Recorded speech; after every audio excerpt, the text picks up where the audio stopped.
Mitologemas, Encarnações do Mundo Invisível, por James Hollis, Editora Paulus, canal Le Conde.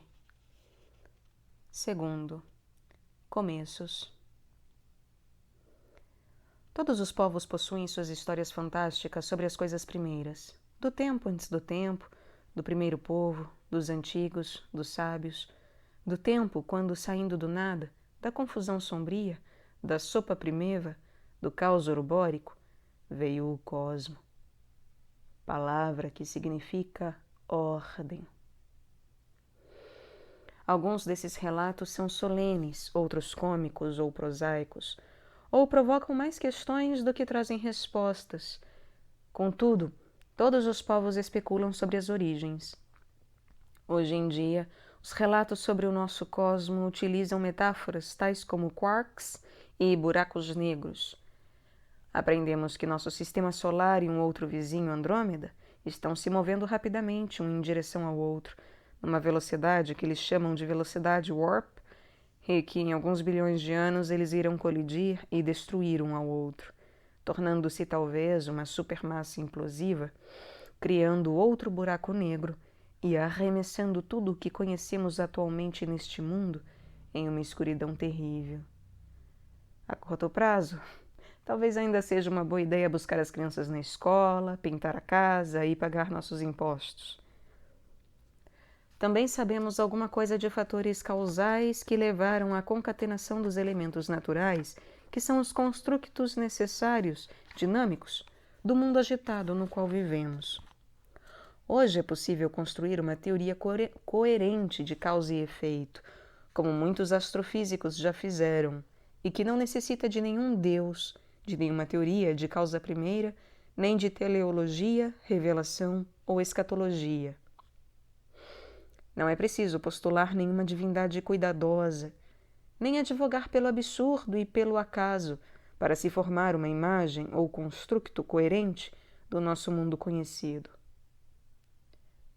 Apesar disso, existe uma necessidade psicológica profunda por uma explicação, pela localização em um contexto que forneça algum tipo de resposta a essas questões e que trata do que metaforicamente chamamos de coração, em vez das categorias autorreferentes da mente.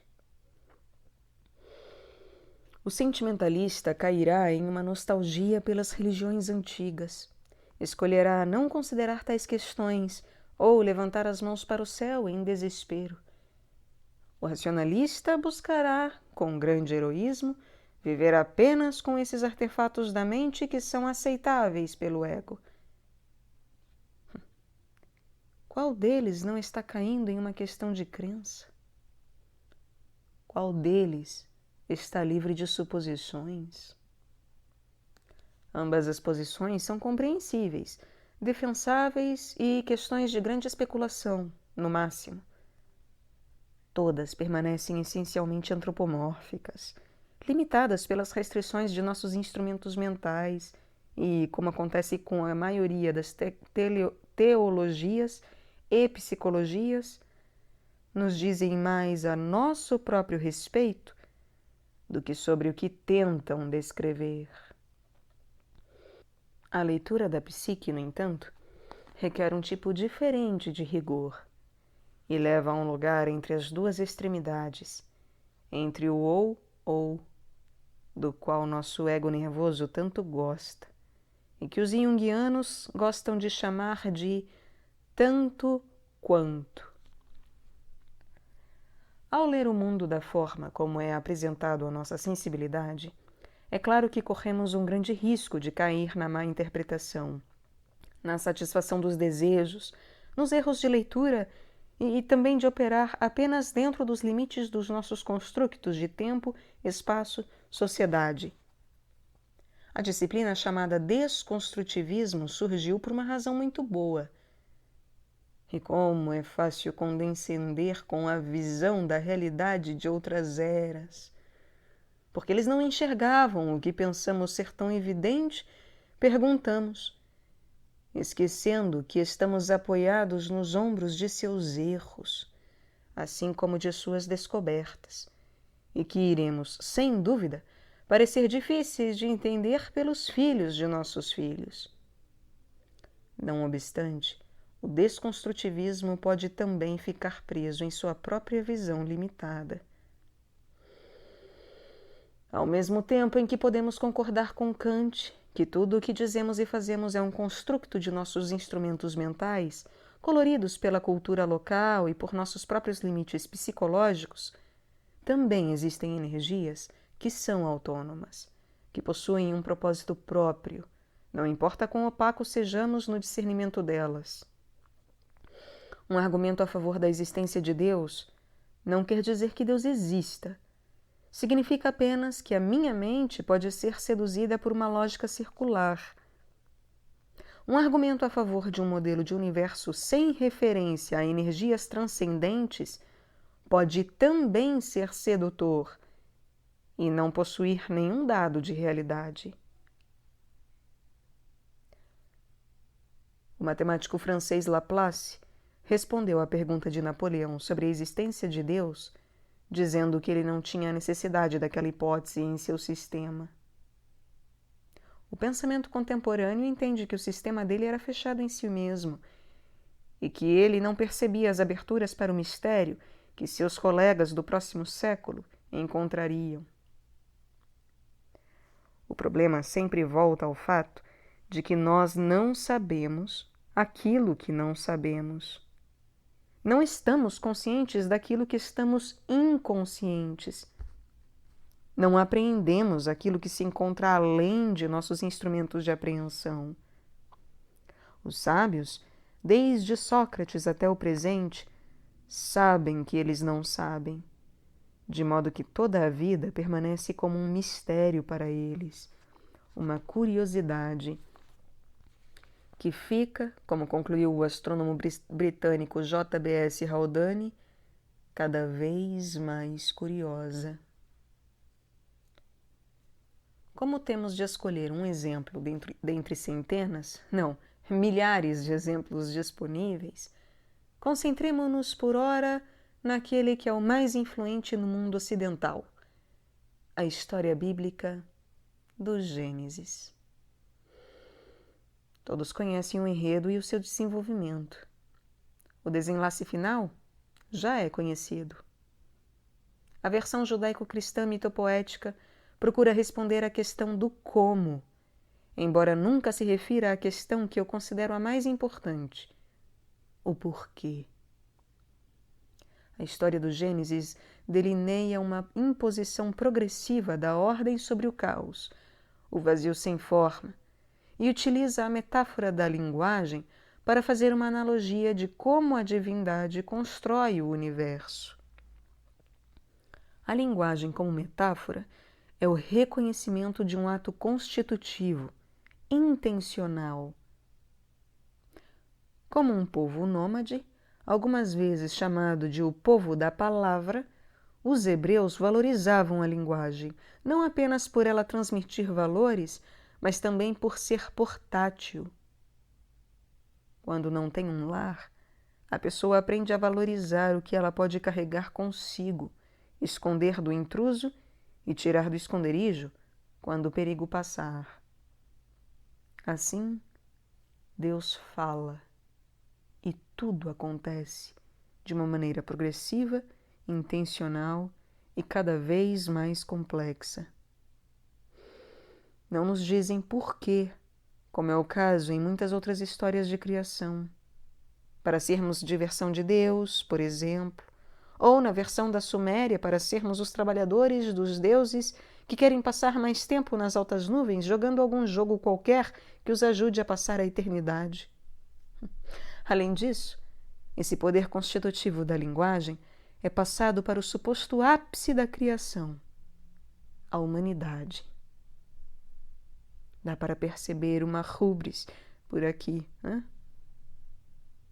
Ao mesmo tempo em que podemos olhar para essa história e enxergar as marcas da inteligência e da imaginação humanas funcionando e, exceto pelo literalista, reconhecer sua invenção mitopoética, podemos também pegar essa história e encontrar o que é durável, o que ela nos diz sobre nós mesmos. A tarefa de Adão, para continuar na mesma linha, é dar continuação ao ato de criação em andamento. A metáfora do Gênesis envolve a transferência do poder divino para uma criatura mortal. O que devemos tirar disso? O que quer que este mundo signifique, ele necessariamente nos obriga a uma parceria metafórica com os seres indizíveis. Se eles prestam alguma atenção em nós, ou se fomos nós que os inventamos, não tem muita importância. O mundo, como o conhecemos, é grande, misterioso, intimidador, sim, mas também ilimitado, às vezes mais ilimitado do que podemos suportar. E temos um interesse em sua exploração. Quando Jung percebeu que estava experienciando um momento primitivo nas estepes da África, onde as grandes manadas vagueiam eternamente, ele também sabia que estava trazendo consciência para aquele momento e trazendo sentido para aquele mundo que, de outra forma, não teria consciência. O precursor necessário do sentido. Quando Rilke, na nona elegia de Duino, pergunta à Terra o que ela quer de nós, ele conclui que a Terra pede para surgir invisivelmente em nós e para ser encarnada em nossa apreensão consciente. Sim, pode-se dizer que estas são afirmações antropomórficas, que denotam uma rubris, o produto de mentes iludidas, mas no fim das contas, somos obrigados a empreender uma parceria com o mundo no qual fomos atirados de maneira tão inexplicável. Como observa Martin Heidegger, somos atirados na vida. E ainda assim temos a capacidade de uma consciência tal como a de perceber a nossa própria aniquilação, de um modo como as rochas, as árvores e os animais ao nosso redor parecem não ter. O que isso nos diz que não seja sobre relacionamentos, parcerias, reciprocidade de mundo e de consciência? Apesar do mundo, como ele se apresenta para nós, ser infinitamente mais complexo do que possamos imaginar, somos equipados com as úteis ferramentas da metáfora e do símbolo para nos movermos do mundo conhecível para o desconhecível. Se o poeta compara o ser amado a uma flor, ou faz uma analogia do ciclo de vida humana com as estações, sabemos muito bem o que ele pretende. Dessa capacidade para a metáfora, o símbolo, a analogia, temos a possibilidade, por meio da imaginação, de criar uma parceria com o mistério. A palavra alemã para imaginação é Einbildungskraft, o poder de se criar uma imagem. A imagem pode aparecer como um ato intencional da mente, como as frases, ou como o suspiro de uma experiência fenomenológica, estética ou horripilante, que toma a forma de imagem. A aparição fenomenológica de tal declaração, de tal imagem, é uma manifestação real de algo poderoso sobre a nossa natureza. Somos criaturas imaginais. Por meio das imagens, o mundo toma forma para nós e podemos, por outro lado, dar forma ao mundo e torná-lo consciente. Tal ato parece-me, em seu poder gerador, nominativo e constitutivo, um ato divino.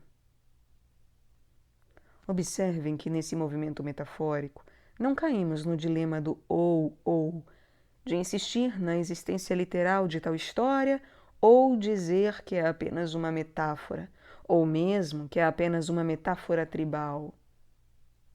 Uma identificação tão profícua dos poderes constitutivos da psique e a profícua metáfora do dizer podem muito bem delinear um rico relacionamento com o mistério e nossa parceria com ele. De modo semelhante, encontramos as atraentes metáforas do pó, de um lado, e do pneuma, ou espírito, do outro. Apesar da equação entre a carne perecível e o pó ser um clichê do nosso mundo, a dialética com o espírito mantém-se útil para nós. Como diz Jung, abre aspas, o espírito é sempre ativo, alado, ligeiro, assim como aquilo que vivifica, estimula, incita, incendeia e inspira. Para colocar na linguagem moderna, o espírito é o princípio dinâmico. Fecha aspas. Como princípio dinâmico, o espírito é a dimensão da psique que corporifica a energia. Se a alma é a intencionalidade para um sentido, para a totalidade do organismo, então o espírito é a energia para irmos onde o desejo nos leva. Mas Jung complica o problema mais um pouquinho. Abre aspas. As marcas registradas do espírito são, primeiro, o princípio de movimento e atividade espontâneos, segundo, a capacidade espontânea de produzir imagens, independentemente do senso de percepção, e terceiro, a manipulação autônoma e soberana dessas imagens. Fecha aspas. Essa é uma frase desafiadora, heurística. Jung sugere que não só o espírito é independente do controle do ego, e sendo assim da consciência na maior parte das vezes, mas também que ele funciona independente dos estímulos sensuais, da memória e da experiência literal. Os assim chamados românticos rebelaram-se contra a noção da imaginação como sendo impressões sensoriais decadentes, um esforço do pseudocientífico final do século XVIII para reduzir mente, corpo e espírito à metáfora da máquina. Eles compreendiam a imaginação como o poder autônomo de criar imagens. Eles colocaram a imaginação na frente da razão, como a maior das faculdades humanas. Não importa quão proveitosa a razão possa ser, ela é sobrepujada por um demiurgo criativo, por um daimon autônomo que conduz o espírito do mundo dos deuses para o reino da psique humana, ainda que muitas vezes formado de maneiras desconcertantes. Nossos sonhos são um exemplo perfeito. Quando queremos descobrir o que os deuses estão pensando, examinamos o investimento do espírito nos artefatos dos sintomas, nos complexos, nos padrões, nos sonhos. Cada um deles é um local para o espírito se manifestar. Da mesma forma, devemos prestar homenagem à poderosa metáfora do espírito na matéria, como o Gênesis descreve pela metáfora do sopro divino na terra, pneuma infundindo matéria. Matéria nós somos, o corpo como uma máquina, o corpo como alma. E também espírito nós somos, o qual infunde o material com a energia. E no momento em que pensamos ter o espírito sob controle, ele nos escapa e investe-se em sombra, lança-se em uma projeção. Ele é reprimido apenas para surgir em uma insurreição tempestuosa. Esconde-se sob uma depressão. Mas ele não está nunca, nunca ausente. Não mais do que os deuses que saíram de cena foram realmente embora. O que aprendemos diariamente, como crianças e como velhos, é que nosso lar corpóreo é frágil, efêmero e perecível. Como Nietzsche diria sobre todos nós, abre aspas, consome o meu coração, doente de desejo e preso a um animal moribundo. Fecha aspas. E ao mesmo tempo nós ansiamos pelas estrelas, fazemos música, fazemos amor, fazemos guerra e criamos neurose com nossas preocupações. A ubiquidade desta imagem de espírito carnal ou matéria inspirada permanece sedutora, permanece nosso dilema diário. Em um momento de exultação, As dores do nosso corpo são o bastante para nos trazer de volta à terra. Ao mesmo tempo, na hora da morte, podemos criar canções que se tornam eternas. Quem poderá dizer que só um desses antípodas é verdadeiro? Ambos são verdadeiros, com certeza. E a metáfora do Gênesis se mantém. Ainda há um outro tema do Gênesis que resiste ao teste de relevância duradoura, a metáfora do outro. Seja o outro a serpente, o sexo oposto, Caim ou Abel, o outro é o outro. Não somos nós. E ainda assim sabemos lá no fundo que o outro também somos nós. Corporificamos o enigma de Mitleid, ou empatia, de Arthur Schopenhauer. Como é que podemos sair dos limites de nosso próprio saco de carne e interesse próprio para sentir a dor do outro? Nós só podemos fazer isso, segundo ele, porque percebemos imaginativamente que nós e o outro, por baixo de todas as diferenças, somos um. E Percy Shelley argumenta em sua Apology for Poetry que a causa secreta da empatia e da simpatia é a imaginação, o órgão moral. Por meio da imaginação, somos capazes de transcender os limites do meramente conhecido ou mal conhecido e aprender uma relação com aquilo que é outro, até menos conhecido. E é claro que nos lembramos da advertência de John Donne, de que é inútil procurar saber para quem dobram os sinos de luto, pois eles dobram para nós. E não nos esqueçamos da articulação de Jung para a sombra, como aquilo que nós, do ponto de vista do ego, não queremos ser, mas que é inevitavelmente uma parte de nós. A recuperação da sombra é a tarefa da pessoa em individuação, pois ela é encarregada eticamente de integrar as partes cindidas em um todo abrangente. A recuperação da sombra é a tarefa da pessoa em individuação, pois ela é encarregada eticamente de integrar as partes cindidas em um todo abrangente. O encontro com o outro, que é tão ameaçador para a psique primitiva e é fonte de medo, intolerância e grande violência, é o maior de todos os desafios morais. Em meu Caim está o meu Abel, e no meu Abel, o meu Caim. Tenho tanto medo da minha assim chamada bondade, quanto tenho da minha assim chamada maldade. O trabalho de integrar, de dialogar com, de respeitar as forças energéticas do outro é uma tarefa contínua para cada civilização e para cada indivíduo. O destino do mundo encontra-se de forma precária nessa capacidade de incluir o outro e dialogar com ele. Portanto, quando levamos em consideração os começos, percebemos que cada uma das histórias de criação fornecerá um conjunto diferente de metáforas, cada um útil à sua própria maneira.